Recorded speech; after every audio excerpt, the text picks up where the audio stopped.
Assalomu alaykum. Birinchi savol. Birinchisi. Geometrik progressiyada Q mahrajini topish uchun shu formula uriladi deyilgan ekan. Xo'p, to'g'rimi? Tekshirib ko'ramiz. Mana bu Bn deganimiz B1 kara Q darajasi n-1. Bm deganimiz B1 kara Q darajasi n-1. Xo'p, ichkarini o'zini soddalashtirib olaylik. Bu B1 lar qisqarib ketsa, Q darajasi n-m bo'ladi. Bundan shu n-m darajada ildiz oladigan bo'lsak, bu ham o'shani beradi. Ya'ni Q'ni beradi-da. Birinchisi to'g'ri ekan. Ikkinchisi, geometrik progressiyaning dastlabki n va n-1 hadlari yig'indisi uchun shu xossa urildi. Mana Bn bo'lishi kerak, o'shanda to'g'ri bo'ladi. Chunki n ta haddan n-1 hadini ayirib yuborsak, eng oxirgi Bn-chi hadi qoladi. Bu Bn bo'lishi kerak edi. Noto'g'ri. Geometrik progressiya hadlari uchun shu o'rinli bunda mana bu xossa bo'lishi kerak. Ya'ni bunda ikkalasi ko'paytmasi teng bo'lishi uchun bularni indekslar yig'indisi teng bo'lishi kerak edi. n-m k plus b. Bu ham to'g'ri ekan. To'g'ri, noto'g'ri, to'g'ri. Ikkinchi savol. Amallarni bajaring. Teng. Noto'g'ri kasr qilib olsak, o'zi 2,4 ga teng. Noto'g'ri kasr qilib olsak, 9/4 bo'ladi. Ichkari 9,18 dan 11 ayiramiz. 7,2 dan 1. Bu mahraj bersak, bunga 9 beramiz. O'shanda 2,18 dan 2 bo'ladi. Ya'ni 2,9 dan 1 ekan. Bu ham 19/9 degani. Ko'paytiramiz. 19/9 ga ayiramiz. Noto'g'ri kasr qilib olsak 25/3 bo'ladi. Bu noto'g'ri kasrda 10/3, ko'paytirish qilib olsak 10 dan 3 bo'ladi. Teng. 9 lar qisqarib ketdi. Bu yoqda 3 bilan 3 qisqardi. Bu ikkalasini 5 ga qisqartirsak, bu yoqda 5, pastda 2 qoladi. 19/4 ayrilgan 5/2. Bunga 2 mahraj beramiz. 4, 9/4 chiqar ekan, ya'ni shu 2,125. Uchinchi. X, y natural sonlar agar mana bu o'rinli bo'lsa, x plus y yig'indining qiymatini topishimiz kerak. Mana bu yerda proporsiyadan kelib chiqadi yoki mana shu tenglikka qaragan holatda xullas x ni 5a desak, y imiz 9a ga teng.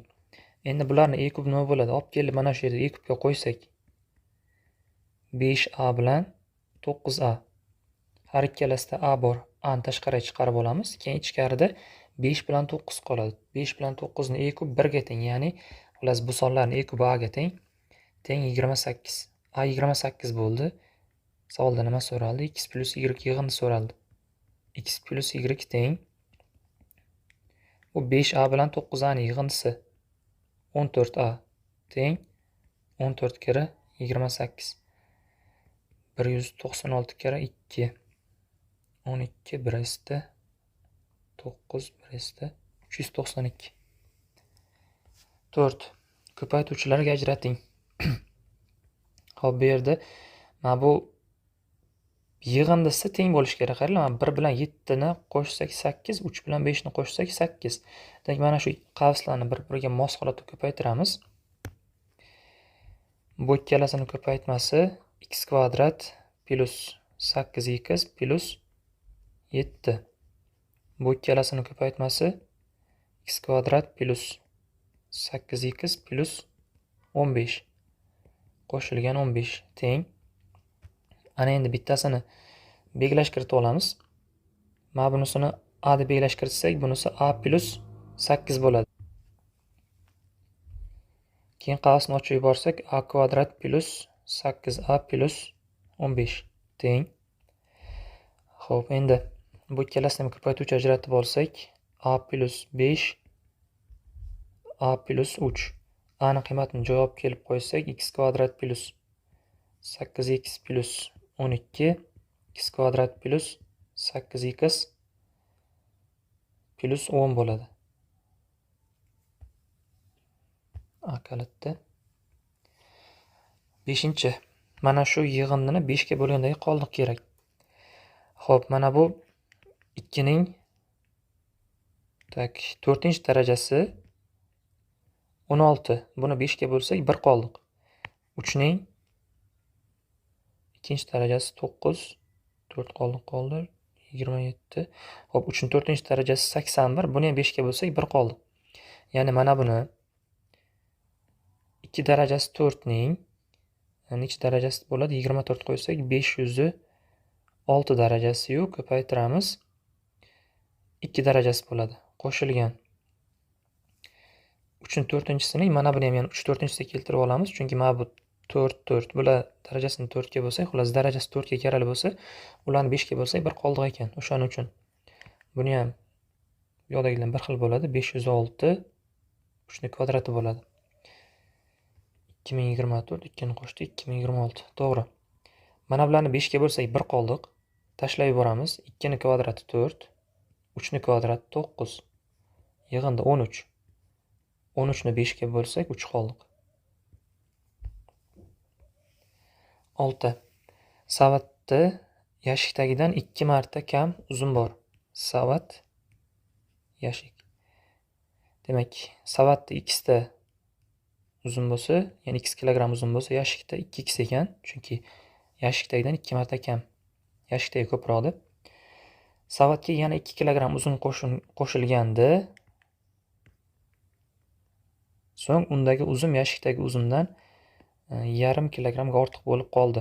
Demak, mana savatga 2 kilogramm uzun qo'shdik va bu uzun yashikdagidan, ya'ni 2x dan 0,5 kilogramm ko'proq, ya'ni bundan 0,5 kilogramm ayirsa ikkalasi teng bo'ladi. Yo'q, 0,5 kilogramm ko'proq deyildi. Buni ustiga 0,5 kilogramm qo'shamiz, ikkalasi teng bo'ladi. Bunda x teng 1,5 chiqadi. Savolda savatda qancha uzun bo'lgan, ya'ni o'sha x so'ralgan. Savatda chunki x edi. 7-savol. Bir ishchi buyurtmani 6 soatda, boshqasi esa 10 soatda bajaradi. Ular birgalikda 3 soat ishlaganlaridan keyin ishning qancha qismi bajarilmay qoladi? Xo'p. Sonlarga proporsional, ya'ni ekk nechi bo'ladi? 6 bilan 10 ga 30 bo'ladi. Umumiy ishni 30A deb olaman. O'shanda bu 6 soatda 30A ni bajarsa, 1 soatda 5A ni bajaradi. Bunisi 1 soatda 3A ni bajaradi. Ikkalasi birgalikda ishlasa 5 plus 3 8A ni bajaradi 1 soatda. Lekin bular 3 soat ishladi. Demak, ular 3 soatda 24A ni bajaradi. Qancha qism qoldi? Umumiy ishni men 30A deb olgandim. 6A qoldi va mana shu 6A ishning qancha qismini tashkil qiladi? Shu 6A ni bo'lamiz umumiy ishga 1/5, ya'ni 1/5 qismi bajarilmay qolgan. 8-savol. Sotuvchi o'zi sotib olgan tuxumning 10% singanligi uchun tashlab yuboradi. 20% juda kichik bo'lgani uchun sotib olish narxidan 20% arzonga sotadi. Xo'p, qaranglar, jami tuxumlar sonini 100 ta deb olsam, 102 ta deb olamiz. Jami tuxumlar soni 102 ta yoki 12 ta. Yo 100 deb yozaveraylik. 102 ta. Jami tuxumlar soni. Endi har bir dona tuxum narxi A so'mdan bo'lsa, jami qancha pul sarflaydi? 100 AX so'm pul sarflaydi. Jami pul donasini narxi. 10% singan, tashlab yuboradi. Ya'ni buni 10% 12 ta tashlab yuboradi. 12 ta yo'q. Tashlab yuboradi. Yo'q. Endi 20%, ya'ni 22 tasi kichik bo'lganligi uchun 20% arzonga. Ya'ni buni ko'paytiramiz. Sotib olgan narxi A bo'lsa, 20% arzon desa 0,8 A bo'ladi. 22 ta tuxumni 0,8 A dan sotadi. Keyin qolgan tuxum 10%, 20%, 30% ketdi, 70% qoldi. 70%, ya'ni buni 70%, jami tuxum 70%, bu 72 bo'ladi. Ko'paytiramiz. 50% foyda bilan sotdi. Ya'ni 50% foyda desa, bu 1 A dan sotgan bo'ladi. Uzr, 1,5 A dan sotgan bo'ladi. Teng hisoblaymiz. Bu yog'i 16 ax, bu yog'i 105 ax teng 121 ax. Mana buncha pulga sotdi. Foydasi qancha? Sotib olgan narxini ayirib yuborsak 21 ax bo'ladi. Mana bu foyda. Endi foydaning foizdagi ulushi so'raldi. Buni topish uchun foydani umumiy sotib olgan narxiga bo'lib 100 ga ko'paytirishimiz kerak. Javob 21%. 9. Nechanchi haddan boshlab mana shu geometrik progressiyaning hadlari 1000dan 1 dan kichik bo'ladi. Xo'p, umumiy ko'rinishini tuzib olamiz. B1 9 ga teng, Q mahraji 1/3 ga teng ko'rinib turibdi. Umumiy hadi, ya'ni BN B1 ko'paytirilgan, tagi o'zi bu 3 darajasi 2, mayli xudo yozaveray. B1 ko'paytirilgan Qning n-1 darajasi teng. Bu 3 darajasi 2 ko'paytirilgan 3 darajasi 1 - n degani bo'ladi. Va bu 3 darajasi 3 - n bo'ladi. Mana bu umumiy hadi ko'rinishi. Va bu 1000dan 1 dan kichik bo'lishi kerak. Mana bu 1000 deganimiz 3 darajasi 6 729 ni beradi. Endi 3 darajasi 7 desak, bu ko'rinib turibdi 2000 nechidir bo'lib ketadi, ya'ni 1000 dan oshib ketadi. Bundan kelib chiqadi 1000 deganimiz taqriban 3 darajasi 6 nechidir bo'ladi. Ya'ni masalan 6,2 deb yozib olaman. Endi o'rniga qo'ysak, chap tomoni 3 darajasi 3 - n kichik. Mana bu 1000 ni mahrajida 3 darajasi 6 dan 2 turibdi. Demak, bu mahraj turgani uchun 3 darajasi -6dan 2 bo'ladi. Asoslarini tashlab yuborsak, 3 - n kichik -6,2 dan n katta ekan 9,2 dan. Bu shartni bajaruvchi eng kichik butun sonimiz bu 10. Ya'ni 10-haddan boshlab mana bu tengsizlik bajarila boshladi. Ya'ni 10-haddan boshlab hadlari 1000dan 1 dan kichik bo'lib boshlaydi. 10-savol. Kvadrat tenglamani ikkita turli ildizga ega bo'ladigan m ning eng kichik va eng katta manfiy butun qiymatlari yig'indisi. Ikkita turli ildizga ega bo'lish uchun diskriminant 0 dan katta bo'lishi kerak bo'ldi.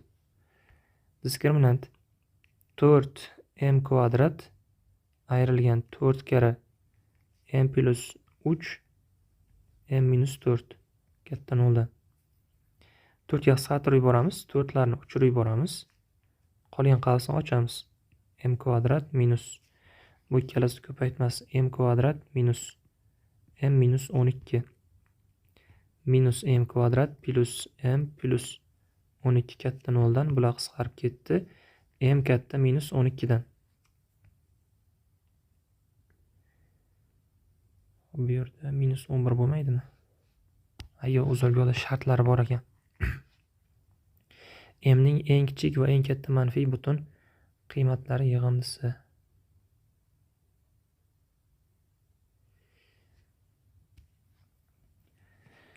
Xo'p, bu yerda -12 dan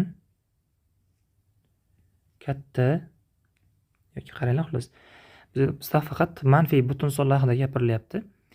-12 dan katta eng kichik manfiy butun sonimiz bu -11.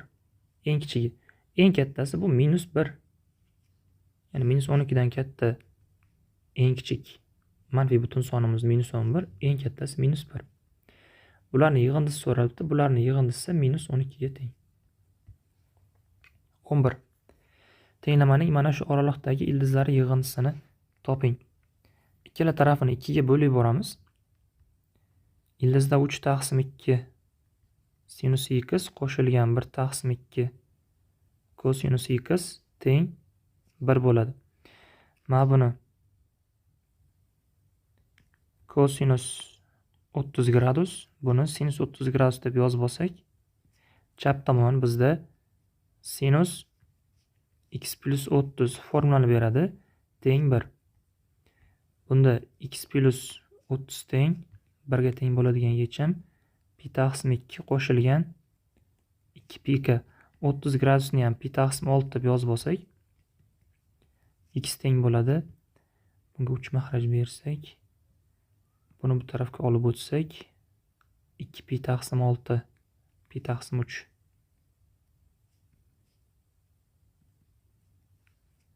Javob mana shu.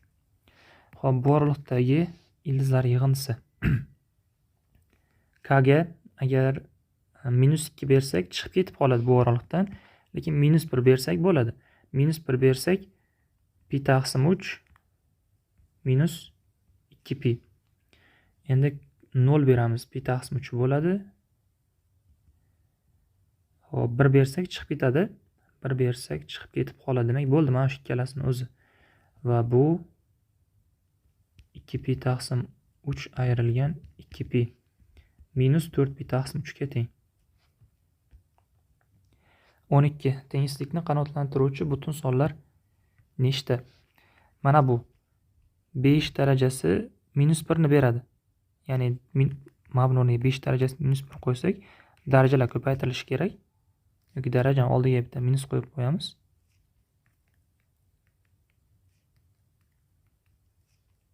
Chap tomon 5 ni 2 darajasi. Asoslari bir xil tashlab yuboramiz. Minus x kvadrat plus 8 taqsim x kvadrat minus 4 katta 2 dan. Bularni o'ng tomonga olib o'tsak, x kvadrat plus 8 x kvadrat minus 4 qo'shilgan 2 kichik 0 dan bo'ladi.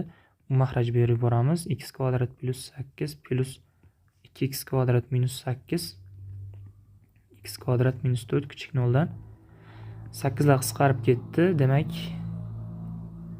3x kvadrat taqsim x kvadrat minus 4 kichik 0 dan qoladi.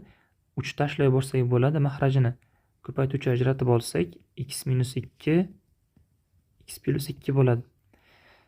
Buni yechimi mana bu x kvadrat doimo musbat tashlab yuborsak bo'ladi.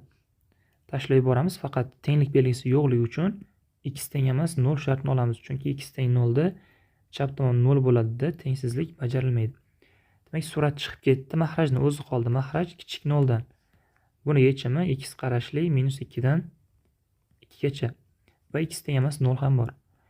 Butun sonlar nechtaligi so'raldi? Butun sonlarimiz -1, 0 ni ola olmayman va 1, jami 2 ta. 13.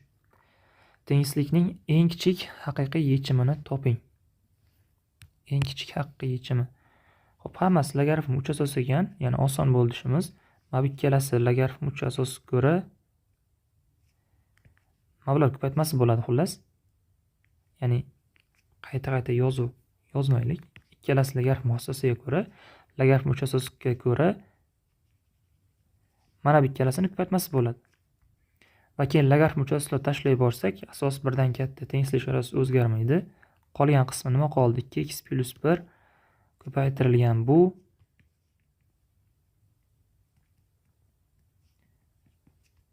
katta yoki teng bundan.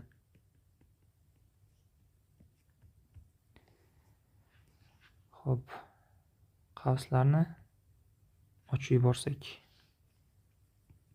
2x plus 1 ko'paytirilgan bunga mahraj bersak, 32x kvadrat 1 plus 32x kvadrat katta yoki teng 16x 1 plus 16x. Buni qavs olib qo'ysak, endi ikkala tarafini 32x kvadrat ko'paytirib yuboraman. Qaranglar, bu musbat son. Tengsizlik ikkala tarafini musbat songa ko'paytirsak, hech qanday o'zgarish bo'lmaydi. Ya'ni tengsizlik ishorasi o'zgarmaydi, o'z holicha qoladi. Xo'p, ko'paytirib yuborsak, chap tomon mana bu ikkalasini ko'paytmasi qoladi. Mahraj qisqarib ketdi. 2x qo'shilgan 64x ko'p qo'shilgan 1 qo'shilgan 32x kvadrat katta yoki teng. Bu taraf 32x kvadrat ko'paytirib yuborsak, sur'atini 2x ko'paytirishga to'g'ri keladi. 2x qo'shilgan 32x kvadrat. Har ikkala tarafda mablag' qisqarib ketdi, bu ham qisqarib ketdi. Xo'p, mana bu ikkalasini o'zi qolibdi. Bu 4x ning kubi qo'shilgan 1 katta yuk teng 0 dan yoki 1 ni chap tomonga olib o'tsak, katta yuk teng -1 dan, kub ildizni olib yuborsak, 4x katta yuk teng -1 dan, x katta yuk teng -1 taqsim 4 dan. Va bu yerda hozir eng kichik yechim x teng -1 taqsim 4. Xo'p, endi aniqlash soha olmaganligim uchun o'rniga qo'yib chiqamiz. Ya'ni tepada hech qanday aniqlash sohaga zidlik keltirib chiqarmaydimi, o'shani ko'rish kerak. Bu doim musbat, bunga qo'yish shart emas. Hop, bunisiga qo'ysak 4x teng -1. 1 minus 1 taqsim 4 bo'ladi. Xullas, bu musbat ekan. Bunisiga qo'yib ko'ramiz.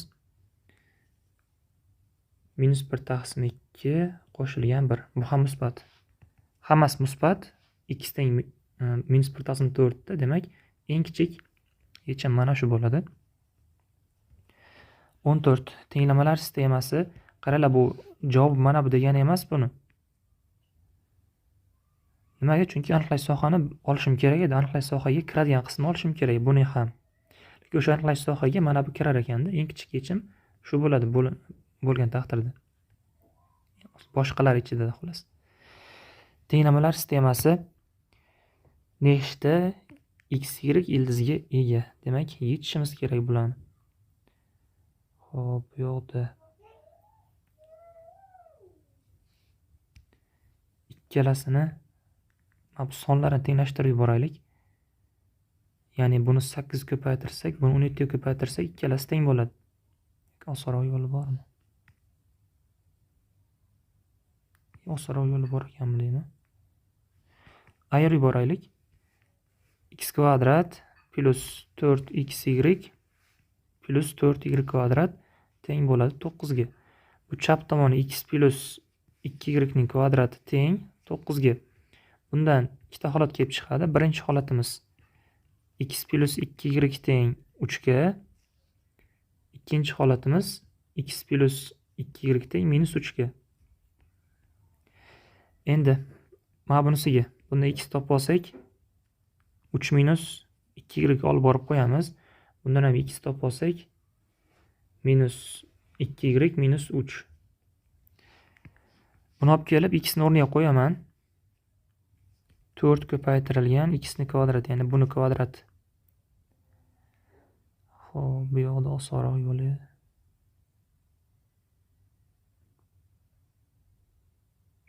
Boshqacha yo'li. Yana bir yo'li bor edi. Bu ikkalasi buni 8 ga, buni 17 ga ko'paytirish. Lekin uni hisob kitobi ko'proqmi deyman. Bunda ham baribir sal hisob kitobi ko'proq bo'ladi. Xo'p, davom ettiraman. Buni kvadrati 9 minus 6 bo'lsa 12y plus 4y kvadrat qo'shilgan 10 kara y kara x 3 minus 2y qo'shilgan 6y kvadrat teng 8.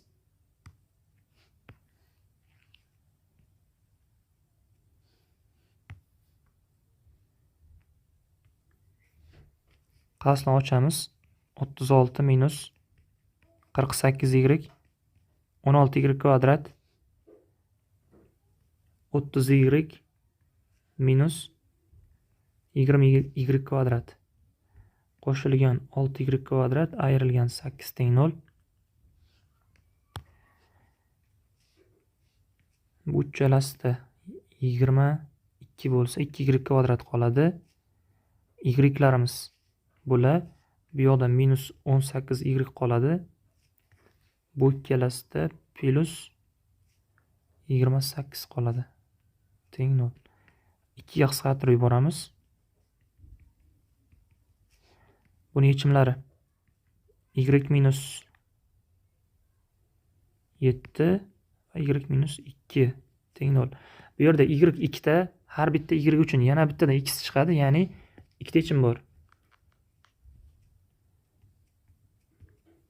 Xo'p, bunisida endi yana olib kelib buni bunisiga qo'yaman.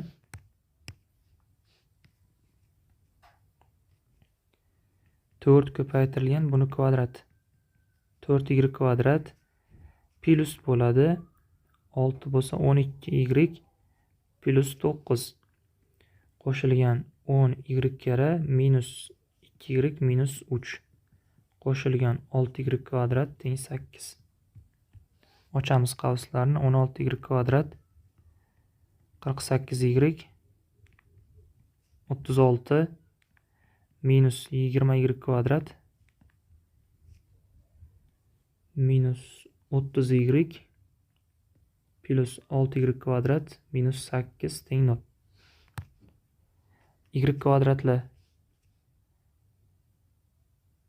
plus 22 2y kvadrat. Y'larni o'zi plus 18y. Sonlarimiz plus 28 teng 0. Y kvadrat plus 9y plus 14 teng 0. 2 yoq satr yubordim. Bunda y plus 7 yu y plus 2 teng 0. Yana bunda ham 2 ta y bor. Demak 2 ta y bo'lsa 2 ta x ham chiqadi. Jami hisobda bunda ham 2 ta yechim bor. Demak umumiy hisobda 2 plus 2 4 ta ildizi bor. 15-savol. Quyidagi rasmda mehmonxonadagi 2 kishilik va bitta 4 kishilik lift ko'rsatilgan. 2 kishilik, 4 kishilik. Shunga ko'ra ushbu mehmonxonaga kelgan 8 kishi ushbu liftlardan necha xil usulda chiqishi mumkin? 8 kishi. 8 kishidan 2 kishini tanlab bunga qo'yamiz. 6 kishi qoldi. 6 kishidan 2 kishini tanlab bunga qo'yamiz. Qolganlar avtomatik bunga keladi o'zi. Bo'ldi. Mana shuni hisoblashimiz kerak. Bu adashmasam 8 faktorial taqsim 2 faktorial 2 faktorial va 4 faktorialni beradi. Bu 4 faktorial bilan 8 faktorial qisqarsa 5 6 7 8 qoladi. Bu ikkalasi 4 ni beradi. Buni 4 ga qisqartirib yuborsak, bu yerda 2 qoladi. Demak, 30 kara 14 javob 420. 16. Ovchi kiyikka qarata o'q uzadi. Birinchi o'qning tegish ehtimoli 0.4. Agar birinchi o'q tegmasa, ovchi hayajonlanib, keyingi o'qlarda aniqlikni 0.1 ga kamaytirib boradi. Ovchida jami 4 ta o'q bor. Kiyikka kamida bitta o'q tegish ehtimolligi qancha? Umuman urolmaslik ehtimolligini jami ehtimollikdan ayirib yuborsak. Xo'p, umumiy ehtimollik 1 ga teng. Endi shu 4 o'qdan hech qaysida urolmadi. Ya'ni umuman tegiz olmagan ehtimolligini ayirib yuborsak, kamida 1 marta o'shanga tegish ehtimolligi qoladi. Xo'p, birinchi otganda nishonga tegiz olmasligi ehtimoli 0.6, ya'ni 1 dan ayiramiz. Keyingisi 0.7 bo'ladi, keyingisi 0.8, keyingisi 0.9 bo'ladi. Hisoblaymiz.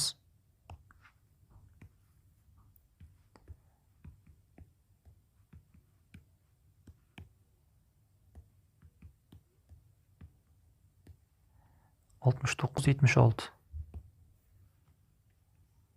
0.6976.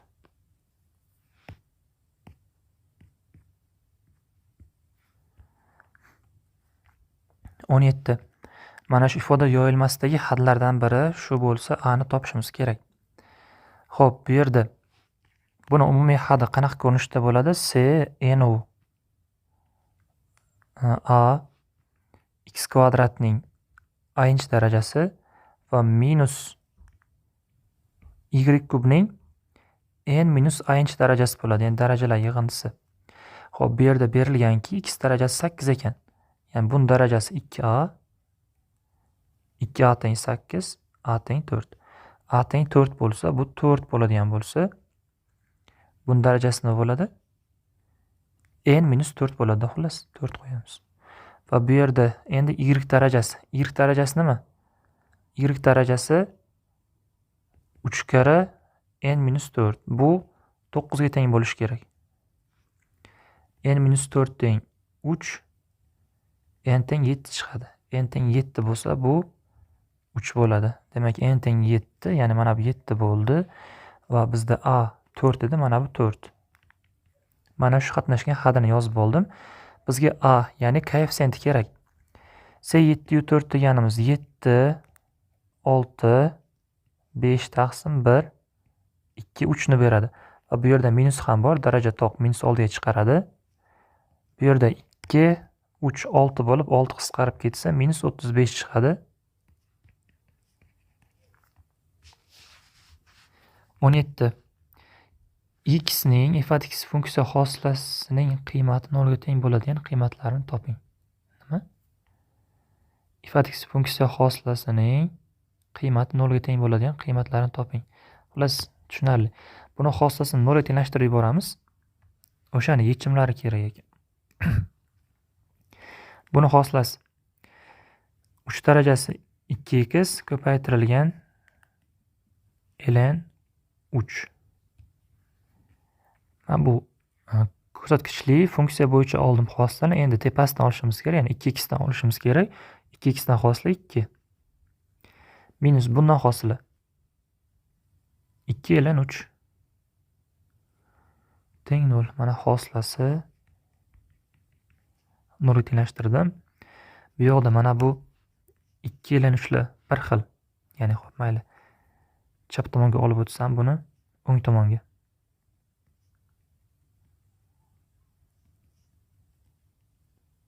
Mana bu ko'rinishga keladi. Bu yerda bular qisqarib ketdi. 3 darajasi 2x teng 1 qoladi. Bu 1 ga teng bo'lishdan darajasi 0 bo'lishi kerak, ya'ni x teng 0 ekan. 19. MRT tekshiruvdan o'tadigan bemorga dori yuboriladi. Dorini yuborishdan daqiqa 8 ta o'tgach, ya'ni 8 ta daqiqa o'tgach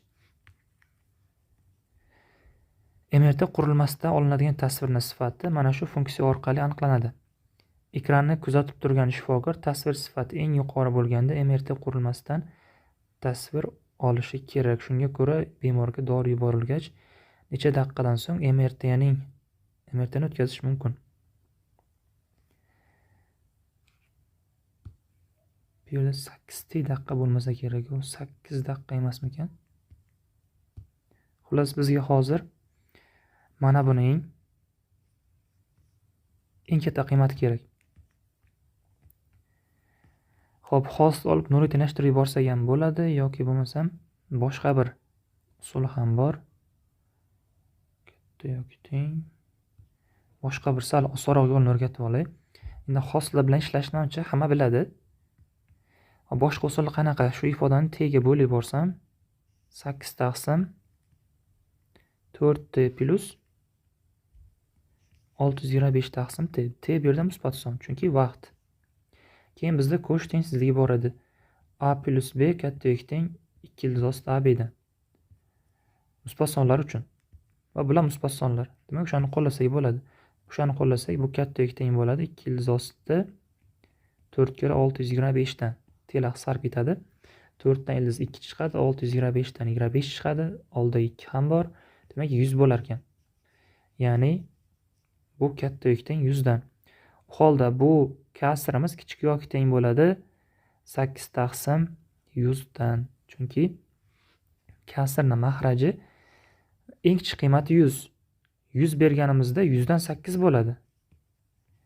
Endi mahrajiga masalan 1000 bersak nima bo'ladi yoki million bersak, mahraj juda kattalashib ketadi, bu kasrning qiymati kichrayib boradi.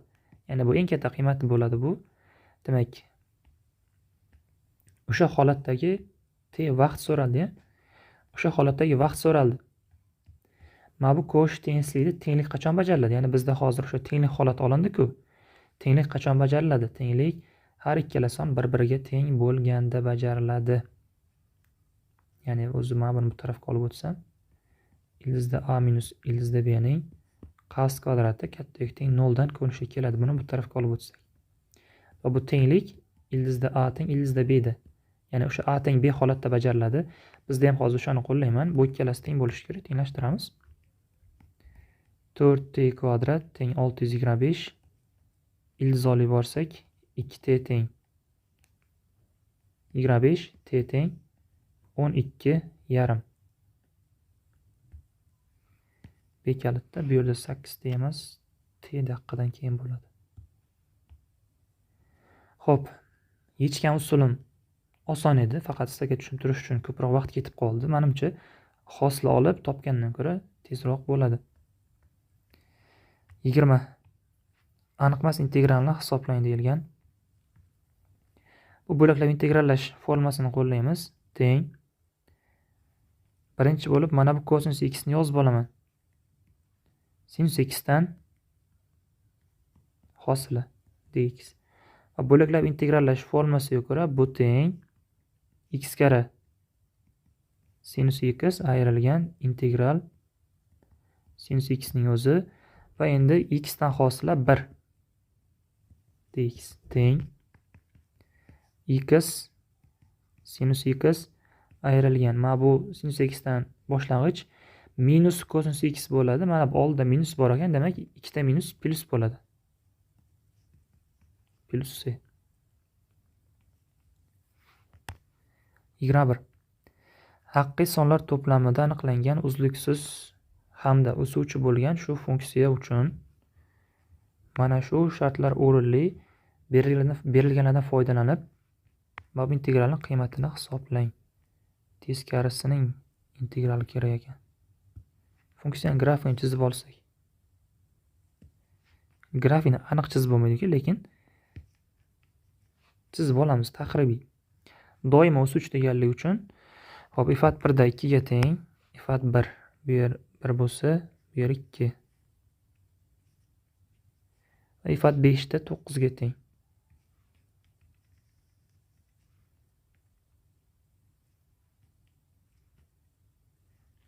Doimo o'suvchi deganlik uchun faqat tepaga qarab ketadi. Pastga burilmaydi, chunki o'suvchi faqat tepaga qarab ketishi kerak. Mana shu grafiga. Xo'p, endi bizga mana bu integral berilgan x ifat x. Ifat shtrix x. Buni bo'laklab integrallash formulasini qo'llay borsak bu uchun xo'p, x kare ifat x ayrilgan bo'ladi. Integral chegaralarni oxirida qo'yaman. Integral endi ifat x ning o'zi va x dan hosila 1, xolos 1 ni yozish shart emas, dx. Mana bu integralni bo'laklab integrallash qildim. Teng. Xo'p, chegaralarni shu yerda qo'yib olay. Shu yerda qo'yish kerak ekan. 1 u 5. Buniki ham 1 u 5. Teng. Buni hisoblash oson. 5 ko'paytirib ifat 5 9 ga teng. Ayiramiz. 1 ko'paytirib ifat 1 2 ga teng. Ayiramiz. Bu nimani beradi? Bu mana bu soha yuzasini beradi.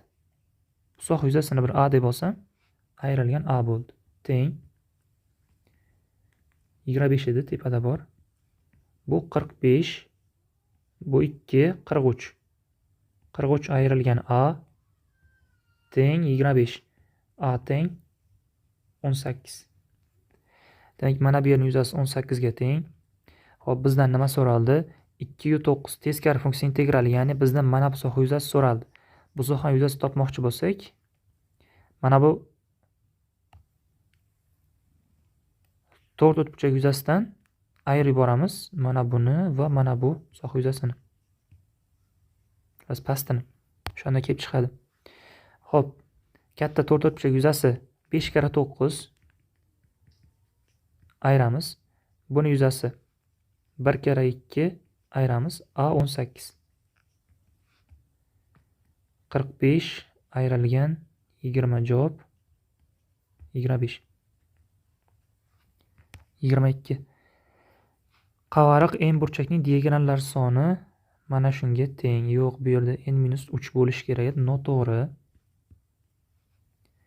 Parallelogramning diagonali uni ikkita teng uchburchakka ajratadi. Yo'q, bu har doim emas. Bu har doim emas. Ya'ni ixtiyoriy parallelogramda bunaqa emas. Ya'ni uni ikkita teng uchburchakka ajratadi.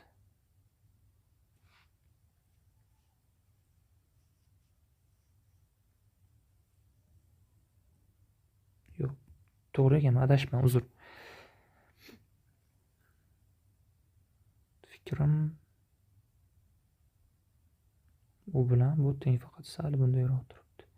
Yo'q, uzr so'rayman, adashdim. Chunki o'sha mana parallelogram, mana bu kesma A, bu kesma B, bu ham A, bu ham B, bu C. Mana bu uchburchakda ham tomonlari A, B, C, bunda ham tomonlari A, B, C. TTT alomatiga ko'ra ikkala uchburchak teng, xullas, bu to'g'ri. Uchinchisi, trapetsiyaning o'rta chizig'i uning asoslariga parallel va uning uzunligi trapetsiya asoslari uzunliklari yig'indisiga teng. Yo'q, asoslari uzunliklarining yarmiga teng edi, ya'ni bu noto'g'ri. Demak, noto'g'ri, to'g'ri, noto'g'ri bo'ladi. 23. Qo'shni burchaklardan biri 100 gradus. Ularning kattasi kichigidan necha marta katta? Bittasi 100 gradus bo'lsa, ikkinchisi necha gradus bo'ladi? 80 bo'ladi, chunki yig'indisi 180 gradus berish kerak. Ularning kattasi kichigidan necha marta katta? Buni topish uchun nisbat olamiz. 5/4 marta. 24. Parallelogramning tepada bor edi.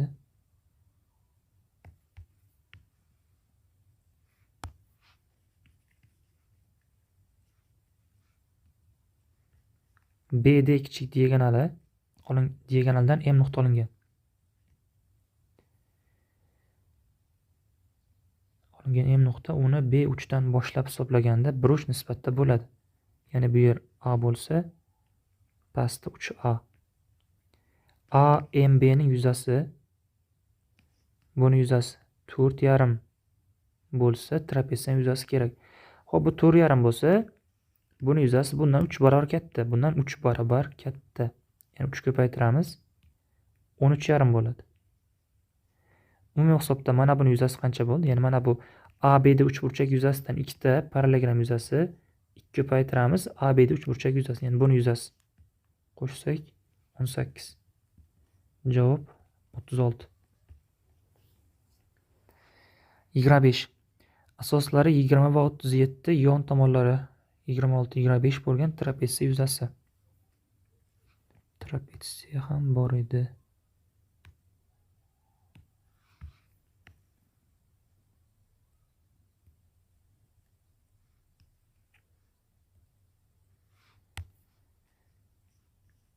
Yigirma,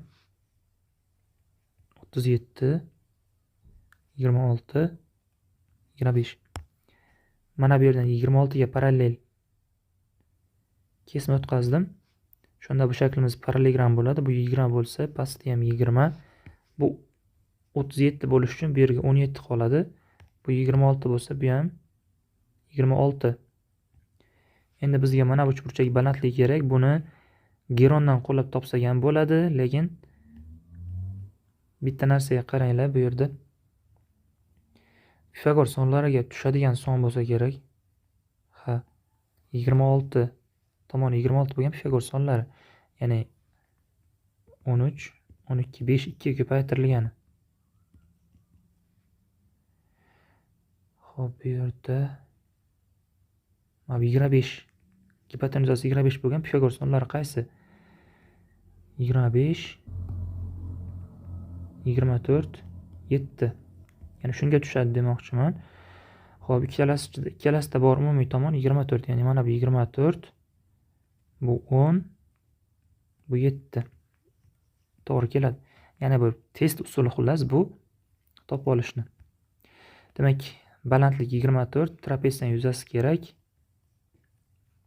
Asoslari 20, 37 taqsim 2 ko'paytiramiz, balandlik 24 teng 12 ko'paytiramiz, 57.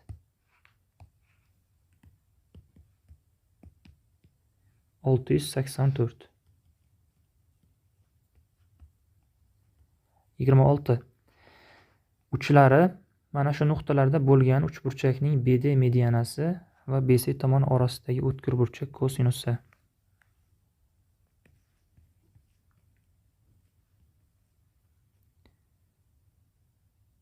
Koordinataga qo'yib chizayman.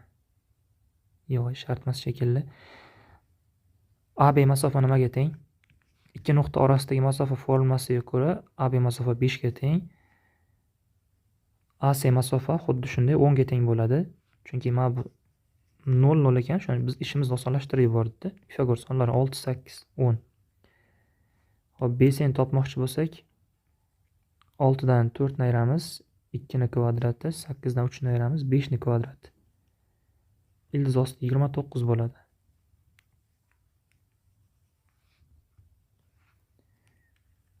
Mana bu BD medianasi 5 5.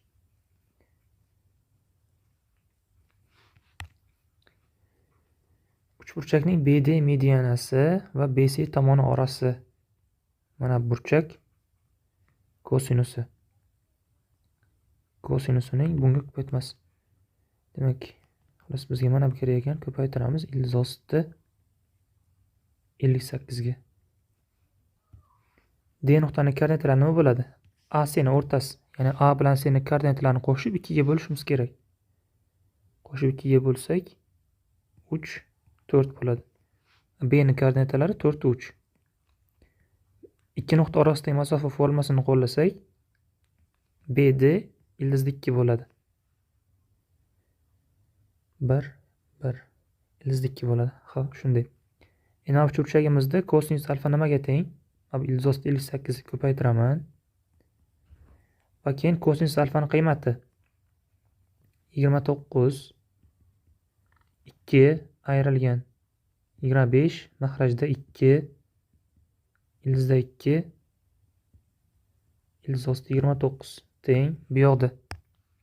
Mana bilan bu ikkalasi qisqarib ketdi. Suratda 6 taqsim 2 xullas 3 chiqar ekan. 27. Rasmda shu berilgan x ning qiymatini topishimiz kerak. Bular bir-biriga parallel. Demak, Fales teoremasi buni bunga nisbati, buni bunga nisbati teng bo'lishi kerak. 2,4 taqsim 3,2 teng 1,8 taqsim x. Mana bu ikkalasini 0,8 ga bo'lib yuborsak, 0,8 ga bo'lib yuborsak 3 taqsim 4 bo'ladi. Mana bilan buni 3 ga qisqartirsak, bu yerda 0,6 qoladi. Tenglik o'ziga qaranglar. X teng 2,4 ekan. 28. Agar ABC to'g'ri burchakli uchburchakda AB BC ga perpendikulyar bor, BC 8 ga teng bor, BD 3 ga teng bor, AE bilan EC teng chizmada bor. Bo'lgan sohaning yuzasini topishimiz kerak. Xo'p, bundan bitta pastga balandlik tushiramiz. Bu balandlik buni teng 2 bo'ladi, ya'ni 8 teng 2 bo'ladi, chunki o'rta chiziq. Bu tomonning o'rtasi pastning o'rtasi bo'ladi. Chunki AB bilan bu parallel. 4 4. Uchburchak yuzasi nimaga teng? Asosi 3. Unga tushgan balandlik 4. Ya'ni bu yerdan balandlik tushirsak 4 bo'ladi-da. Yoki o'zi bu tarafdan tushirishimiz kerak ekan, 4 bo'lardi birdaniga. Demak, javob 3 kara 4 taqsim 2 6. 29. ABC to'g'ri burchakli uchburchak berilgan. Xo'p, chizmada hammasi bor. Topishimiz kerak. D nuqta uchburchakning bissektorda kesishgan nuqtasi AC tomon uzunligi. Bu burchak agar mana bu alfa bo'lsa, bu burchagimiz 90 plus alfa taqsim 2 degan formulamiz bor. Bu kelib chiqadi, mana bularni x x y desa kelib chiqadi bu narsa. Burchak kelib chiqadi. Endi bizda alfa 90 ekanligi uchun mana burchagimiz 135 bo'ladi. Shu uchburchagimizda kosinuslar teoremasi. X ning kvadrati teng 3, buni kvadrati 9 kara 6 54. Ayiramiz 2 ildiz osti 3 3 ildiz osti 6 va kosinus 135 minus ildizda 2 taqsim 2. Mana bu ikkita minus plus bo'ladi. Teng. Mana bu ikkalasi 3 ildizda 2 bo'ladi. Bu bilan bular qisqarib ketdi. 6 18. 57 qo'shilgan 18. 5, 75. X teng 75 deganimiz 25 kira 3. Ildiz olsak 5 ildiz osti 3 bo'ladi. 30. Chizmada AC kesma O markazli aylananing B nuqtasiga uringan. Chizmada bor hammasi. Topishimiz kerak bo'lgan soha yuzasini, ya'ni mana bu uchburchak yuzasidan mana bu chorak doira yuzasini ayirib borishimiz kerak. Mana bu OB aylanaga B nuqtada uringan deganligi uchun mana bu OB AC ga perpendikulyar. Bu to'g'ri burchakli uchburchagimizda balandlikning kvadrati teng proyeksiyalar ko'paytmasiga 4 kira 9 ga. Demak h teng 12. Yo 6, uzr. H teng 6. Ya'ni balandligi 6 ga teng. Bu OB aylana radiusi 6 ga teng. Xo'p. Uchburchak yuzasidan mana bu chorak doira yuzasini ayirish kerak degandim. Uchburchak asosi 13, balandligi 6 taqsim 2 ayiramiz chorak doira yuzasini. Ya'ni pi r kvadrat radius 6 pi r kvadrat taqsim 4 ni chorak doira 4 ga bo'lamiz. Teng 39 ayrilgan 9 pi. 31. Qirrasi 4 ga teng bo'lgan kubning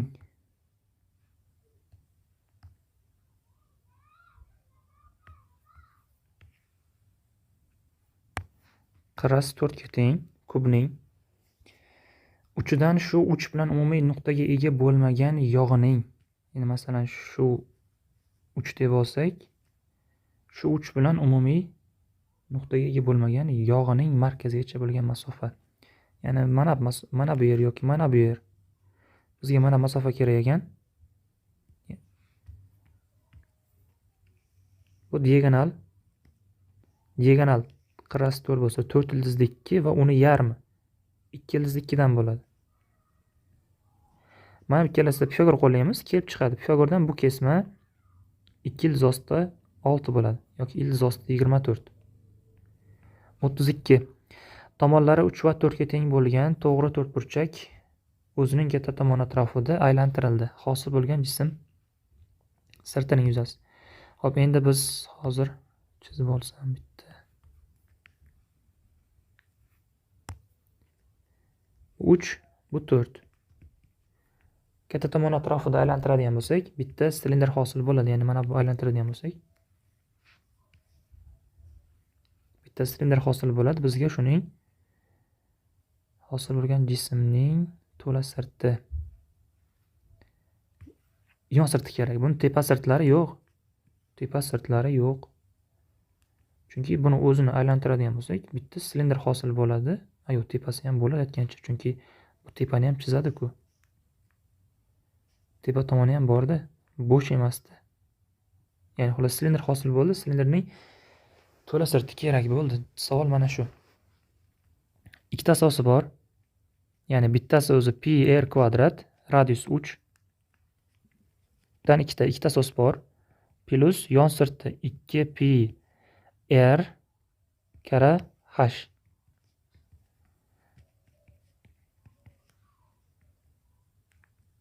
o'n 18 pi qo'shilgan bu yog'i 24 pi teng 42 pi chiqadi. 33. Kesik konus asoslarining yuzlari shunga teng. Kesik konus bu yoqda bormidi? Kesik konus yo'q ekan. Chizib olaman.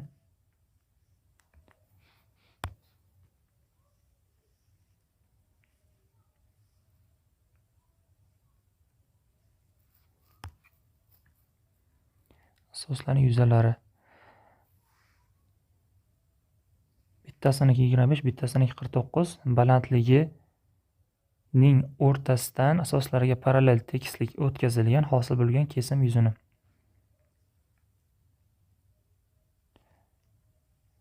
Xolos, mana bu qirralar o'rtasidan kesuvchi kesimni yuzasi so'ralibdi. Bu kesimlar teng. Buni yuzasi 25, buni yuzasi 49. Buni radiusi A, buni radiusi B bo'ladigan bo'lsa, buni radiusi nima bo'ladi? Buni radiusi A plus B taqsim 2 bo'ladi. Xo'p, bularni pi da yozmagan ekan. Xo'p, bu 25 deganimiz nimaga teng? 25 teng pi a kvadrat ekan. A ni topsak 5 taqsim ildizda pi. Xuddi shunday b ni topsak, ya'ni ildiz olamiz bundan, 7 taqsim ildizda pi bo'ladi. Bu a plus b taqsim 2 nimaga teng? 6 taqsim ildizda pi bo'ladi. Xo'p, mana bu kesimni yuzasi nima? Endi mana shu radiusi mana bo'lgandan keyin shuni kvadratda pi kara shuni kvadrat. S kesim pi ko'paytiramiz, buni kvadrati 36 taqsim pi, ya'ni 36 chiqadi. Pilarni yozish shart emas. 34. Muntazam oltiburchakli piramida. Bizda chizmasi yo'q ekan. Xo'p, oltiburchak.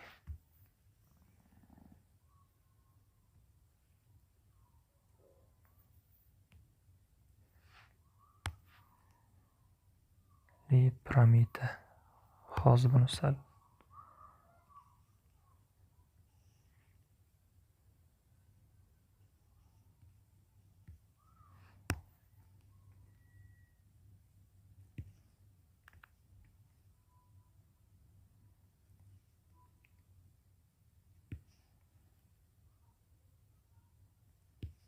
xullas mana shu piramida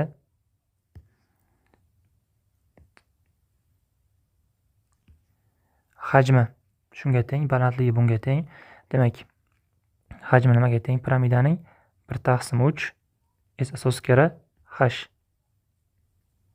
Hammasi birligi detsimetr, to'g'ri. Demak, bu 12 ildiz ostida 3. 2 bilan 12 qisqarib 6 qoladi. S asosi teng ekan 18 ildiz ostida 3 ga. Asosini tomonni A deb olsam, muntazam oltiburchak yuzasi a kvadrat ildiz ostida 3 taqsim 4 dan 6 ta deb eslab qo'yganman. Oltiburchak yuzasini 6 bilan 18 qisqarib 3 qoladi. Ildiz ostida 3 lar qisqarib ketdi. A kvadrat teng 12, a teng 2 ildiz ostida 3. Savolda piramidaning yon qirrasi va asos tekisligi orasidagi burchak. Mana bu tushgan balandlik asosi, ya'ni balandlik tushirdik. Mana bu shu qirrasini tutashtirdik yoki mana bu diagonal hisoblanadi bu. Va muntazam oltiburchak markazidan uning uchigacha bo'lgan masofa o'zini tomoniga teng bo'ladi, ya'ni 2 ildiz ostida 3 ga teng. Tomoni. Balandlik 2 ga teng edi.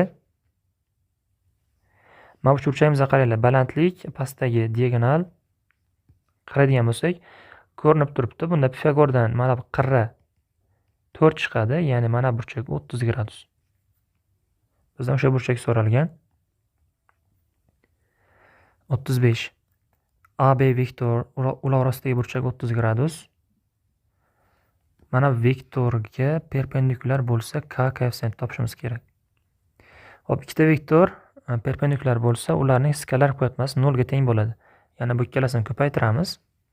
Ko'paytirsak a vektorni kvadrati qo'shilgan a vektor b vektor ayrilgan k kara a vektor b vektor ayrilgan k kara b vektorning kvadrati teng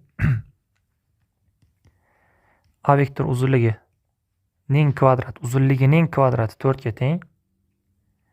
Mana bu har ikkalasidan a vektor ko'paytirilgan b vektorni chiqarib olsak 1 minus k qoladi. Ayrilgan k ko'paytirilgan b vektorning kvadrati, uzunligining kvadrati, ya'ni 25. Mana shu 0 ga teng bo'lishi kerak. Bizda endi mana buni qiymatini yozishimiz kerak. Xo'p, buni qiymati a vektor va b vektorning skalar ko'paytmasi nimaga teng?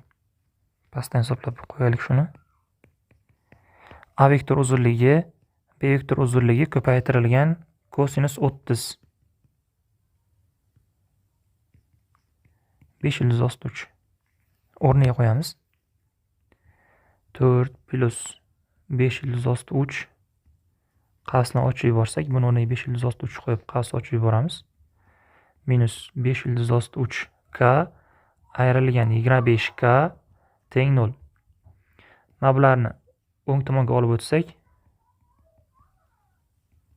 k ko'paytiruv 5 ildiz osti 3 qo'shilgan 25 k teng 4 plus 5 ildiz osti 3 taqsim 5 ildiz osti 3 qo'shilgan 25. Bizda B kaliti to'g'ri. Sog' bo'linglar, xato kamchiliklar uchun uzr so'rayman.